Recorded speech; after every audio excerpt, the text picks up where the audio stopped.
Hi, my name is Jessica Clements. I am the creator of the 12-Hour Survival Guide and ICU Strong Nurses.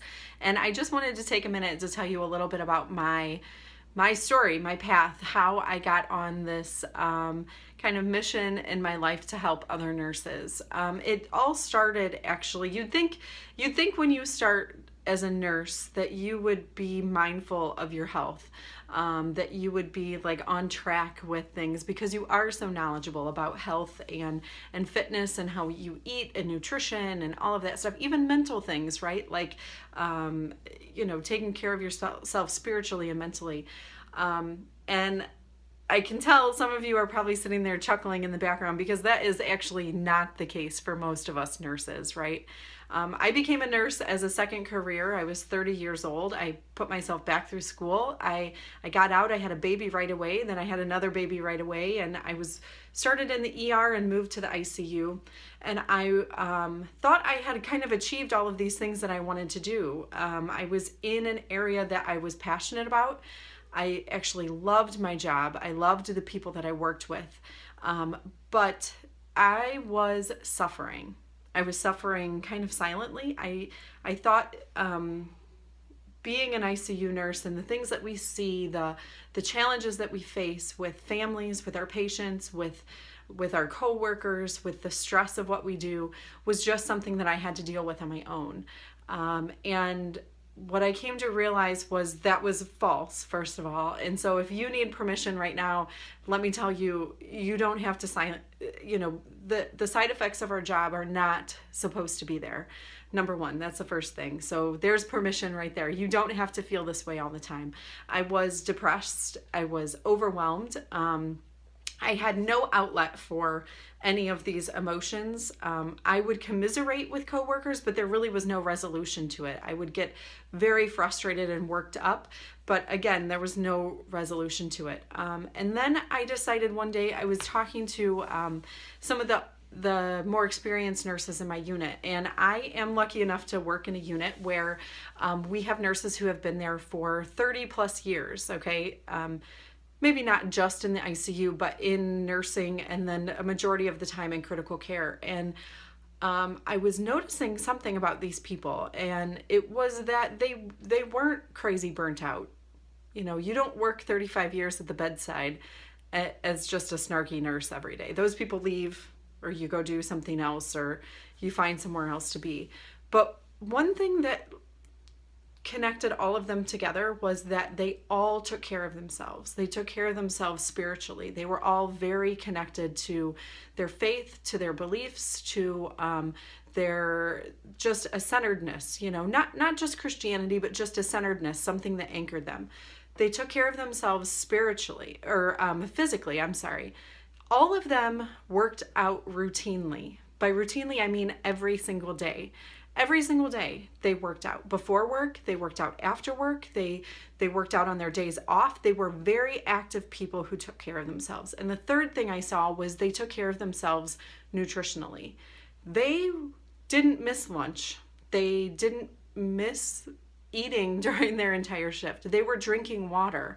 They were able to actually fuel their bodies with good food, nutritious food. And these things were very apparent to me, and it wasn't on accident. So in the midst of all of that, and I was going through this depression, some of it was because I had just had 2 kids, and there's a very huge life change that comes after that.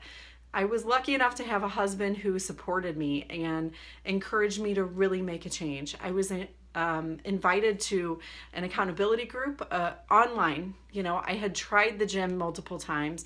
I had tried doing couch to 5K. The problem is running 5 miles with 2 kids and a carrier was not exactly easy. Getting myself out of the house to the gym just did not work. The hours did not fit my schedule. They didn't fit my kids' napping schedule. I felt like I was hurrying to get there, missing half of a class, paying for childcare. It just was awful. And so I was invited to this accountability group. It was virtual. It was on Facebook. And I had been invited multiple times, but this time was different. I had the support of my husband, and he basically just said, Jess, you have to make a change. You have to do something.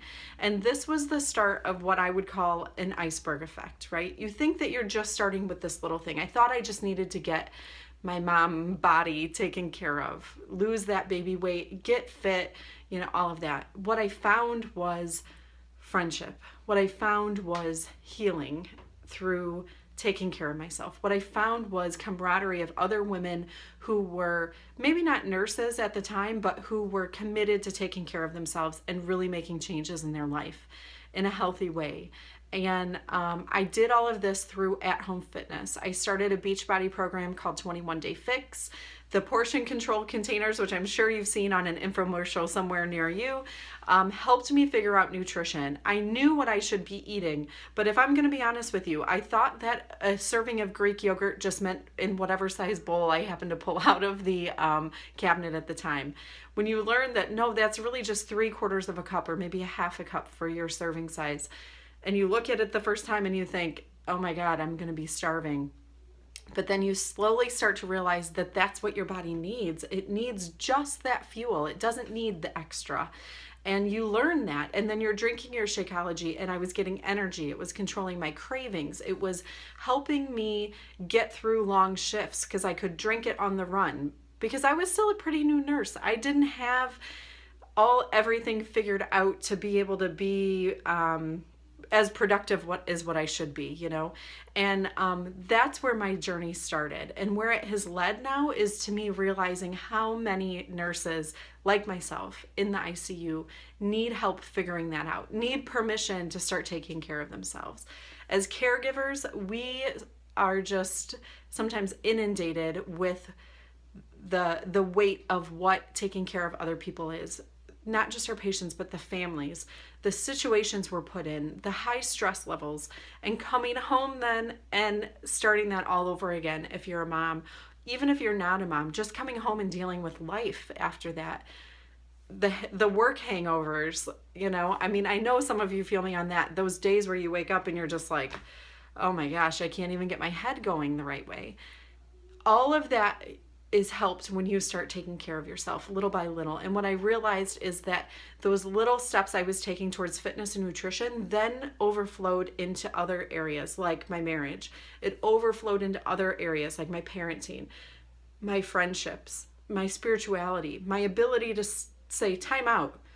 I don't need to do more. I need to do less, and I need to focus on this person first so that I can give to all these different pots. And what I'm finding is this is a common theme in nursing.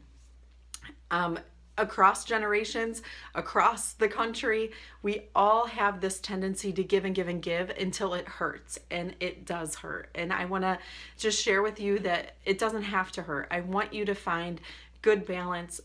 Even though it's kind of that unicorn, we all want it, but we've never seen it. It can be attained when you start taking care of yourself because you're able to have better focus. You're able to see your picture more clearly. And I want to invite you to experience that with me.